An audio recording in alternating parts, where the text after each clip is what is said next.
सोमवार व्रत कथा। किसी नगर में एक साहूकार रहता था, लेकिन पुत्र के अभाव के कारण वह अत्यंत दुखी रहता था। पुत्र की इच्छा से वह साहूकार हर सोमवार को भगवान शिव की पूजा और व्रत करता था एवं सायकाल शिव मंदिर में जाकर दीप जलाया करता था। साहूकार के इस भक्ति भाव से प्रसन्न होकर पार्वती जी ने शिवजी जी से इस प्रकार कहा, स्वामी, यह साहूकार आपका परम भक्त है। आपका व्रत व पूजा बहुत श्रद्धा से करता है। आप तो आशुतोष हो। इस पर प्रसन्न होकर इसकी मनोकामना को पूर्ण क्यों नहीं करते हो? तब भगवान शिव बोले, हे प्राण प्रिय, प्रत्येक मनुष्य अपने कर्मों के फल के अनुसार ही भोगता है। कर्म बहुत प्रबल है।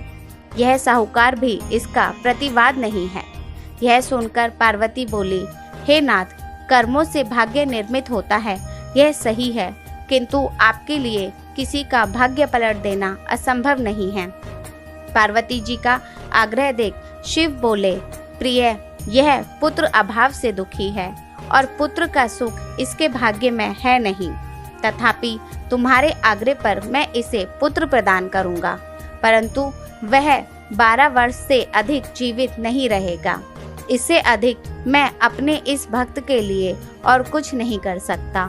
भगवान शिव और पार्वती जी के इस संवाद को साहूकार ने भी सुना। उसे ना तो दुख हुआ और ना हर्ष हुआ।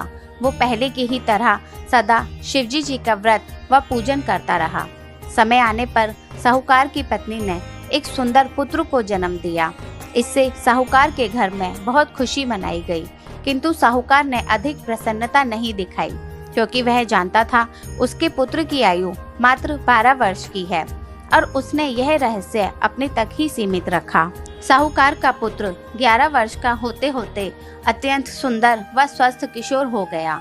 तब उसकी माता ने साहूकार से उसके विवाह के लिए कहा, किंतु साहूकार ने बात बदलते हुए कहा कि पहले वह अपने पुत्र को विद्या अध्ययन के लिए काशी भेजेगा। इस प्रकार अपनी पत्नी को समझा बुझाकर उसने बालक को उसके मामा के साथ काशी भेज दिया और बहुत सा धन देकर कहा, इसे काशी विद्या अध्ययन के लिए ले जाइए। मार्ग में जिस स्थान पर भी ठहरे वहां यज्ञ करते हुए तथा ब्राह्मण को भोजन कराकर दान दक्षिणा से संतुष्ट कर बालक को उसका आशीर्वाद दिलाते हुए ले जाइएगा। मामा भांजे साहूकार के निर्देशानुसार यज्ञ आदि करते हुए ब्राह्मणों को भोजन कराते एवं दक्षिणा से प्रसन्न करते हुए काशी चल पड़े। मार्ग में पड़ने वाली एक नगरी में वहां की राजकुमारी का विवाह था, किंतु दूल्हा काना था। तब दूल्हे के पिता को राजकुमारी एवं उसके माता पिता द्वारा विवाह में आपत्ति उठाए जाने की आशंका थी। तभी मार्ग में जाते हुए साहूकार के पुत्र को राजा ने देखा। उसके सौंदर्य और शरीर से प्रभावित होकर राजा ने विचार किया कि द्वाराचार के समय अपने पुत्र के स्थान पर यदि इस लड़के को दूल्हा बनाकर प्रस्तुत किया जाए तो क्षण भर के छल में समस्या हल हो सकती है। सो उसने साहूकार के पुत्र और उसके मामा को सहमत किया। वैसे ही किया। द्वाराचार आदि कार्य प्रसन्नता पूर्वक सफल होते देख दूल्हे ने विचार किया कि फेरों में भी यदि यही लड़का दूल्हे की भूमिका निभा ले तो किसी प्रकार की विविधा की कोई संभावना ही नहीं रहेगी। बाद में तो राजकुमारी को स्वयं दूल्हे के साथ विदा ही होना है। उसने धन का लोभ देकर साहूकार के पुत्र और उसके मामा को सहमत कर लिया। मामा भांजे ने भी यह सोचकर कि उनके थोड़े से सहयोग से यदि किसी का भला हो जाए तो क्या बुराई है, और फिर धन लाभ अलग से हो रहा है, सहमति दे दी। विवाह कार्य भली प्रकार संपन्न हो गया, किंतु साहूकार का पुत्र राजकुमारी के सौंदर्य पर मोहित हो गया। अतः उसने राजकुमारी की ओढ़नी के पल्ले पर लिख दिया, तेरा विवाह मुझसे हुआ है, परंतु तुझे काने राजकुमार के साथ विदा किया जाएगा। मैं विद्या अध्ययन के लिए काशी जा रहा हूँ। वापसी में तुझको अपने साथ घर लेकर जाऊंगा। जब विदा का समय आया तो राजकुमारी ने अपनी ओढ़नी पर लिखा साहूकार के पुत्र का संदेश पढ़ लिया और काने राजकुमार के साथ जाने से इनकार कर दिया। कारण पूछे जाने पर उसने अपने पिता को सारी बातें बता दी। उसके पिता ने भी यही उचित जाना कि जिससे राजकुमारी का विधि विधान विवाह हुआ है वही राजकुमारी को अपनी पत्नी के रूप में ले जाने का अधिकारी है। अतः कान्हे राजकुमार के छल पर क्रुद्ध होते हुए राजा ने उसकी बारात बिना कन्या दिए वापस लौटा दी। साहूकार के पुत्र ने काशी पहुंचकर विद्या अध्ययन आरंभ कर दिया और उसका मामा अपने भांजे की ओर से यज्ञ कराता रहा। 12 वर्ष की आयु पूर्ण हो जाने पर साहूकार के पुत्र का स्वास्थ्य अचानक बिगड़ गया। उस दिन उसके मामा ने यज्ञ रचा हुआ था। साहूकार का पुत्र मामा के कहने पर विश्राम के लिए सोने चला गया और सोया ही रह गया।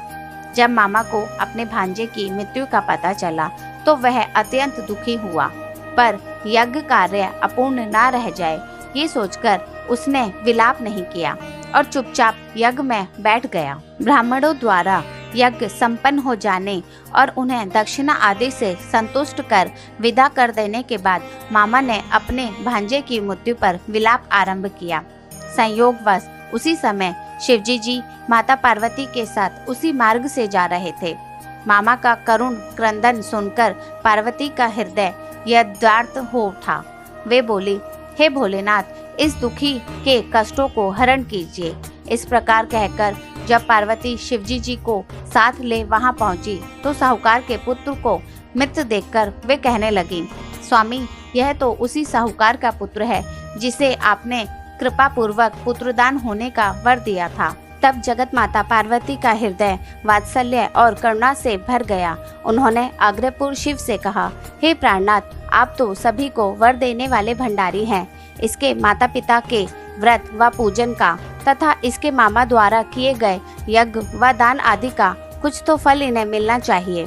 दान व भोजन से संतुष्ट व तृप्त होकर जो ब्राह्मणों ने इनको दीर्घायु व चिरंजीवी होने के आशीष दिए हैं, हे प्रभु, उनकी मर्यादा भी आपको ही रखनी है। आप कृपा पूर्वक इस बालक को जीवन दान दीजिए। इस प्रकार पार्वती द्वारा बार बार आग्रह किए जाने पर और सुतर्क देने से गंगाधर शिव ने प्रसन्न होकर साहूकार के पुत्र को जीवन दान दिया और पार्वती सहित कैलाश चले गए। भांजे को पुनर्जीवित देख मामा के हर्ष और आश्चर्य की सीमा न रही। उसने गद कंठ से भगवान शिव को धन्यवाद किया और साहूकार के पुत्र ने भी स्वयं को जीवित होता देख उन महादेव आशुतोष त्रिपुरारी भगवान शिव को माँ पार्वती सहित प्रणाम किया। सत्य ही है, ब्राह्मणों के आशीर्वाद, दान, यज्ञ, व्रत व पूजा कभी निष्फल नहीं जाते। अपनी शिक्षा पूर्ण कर साहूकार पुत्र अपने मामा सहित यज्ञ व दान आदि करते हुए वापस लौटे। मार्ग में राजकुमारी का नगर पड़ा तो उन्होंने वहां भी यज्ञ आरंभ कर दिया। साहूकार के पुत्र के श्वशुर व नगर के राजा ने अपने दामाद के रूप में उसको पहचान लिया और सादर महल में लाकर उनका व उसके मामा का यथोचित सत्कार किया। तदअंतर बहुत से दहेज व दास दासियों के साथ अपनी कन्या को उनके साथ विदा किया। जब साहूकार का पुत्र अपने नगर के निकट पहुंचा तब उसके मामा ने कहा, बेटा, मैं पहले तुम्हारे घर जाकर तुम्हारे आने व विवाह का शुभ समाचार दे देता हूँ, जिससे वे लोग वधू के स्वागत का उचित प्रबंध कर ले। यह कहकर मामा अकेला ही साहूकार के घर पहुंचा। साहूकार और उसकी पत्नी इस प्रण के साथ हवेली की छत पर बैठे थे कि यदि उनका पुत्र काशी से नहीं लौटा तो वो नीचे कूदकर अपने प्राण दे देंगे। मामा से पुत्र की वापसी का समाचार सुनकर पहले तो साहूकार को अपने कानों पर विश्वास नहीं हुआ। फिर मामा के शपथ खाने पर साहूकार अत्यंत प्रसन्न हो पत्नी सहित हवेली की छत से नीचे उतरा और पुत्र के विवाह का समाचार जानकर उसने आनन फानन में वधू के स्वागत के प्रबंध किए। तब तक साहूकार का पुत्र भी वहां आ पहुंचा। उसने अपनी वधू सहित माता पिता के चरण स्पर्श किए। साहूकार व उसकी पत्नी ने अपने पुत्र को और पुत्र वधू को गले लगाकर आशीष दिए और नववधू का यथोचित सत्कार किया। इस प्रकार साहूकार का पुत्र अपने घर लौटकर अपनी पत्नी व माता पिता के साथ प्रसन्नता पूर्वक रहने लगा। किंतु साहूकार फिर भी महादेव शंकर का नित्य पूजन करना नहीं भूला। सोमवार के व्रत को जो कोई धारण करता है अथवा इस कथा को सुनता है, उसके समस्त कष्ट दूर हो जाते हैं एवं मनोकामनाएं पूर्ण होती हैं। इस प्रकार वह मृत्यु लोक में नाना प्रकार के सुख व ऐश्वर्य भोगकर अंत में शिवलोक को प्राप्त होता है।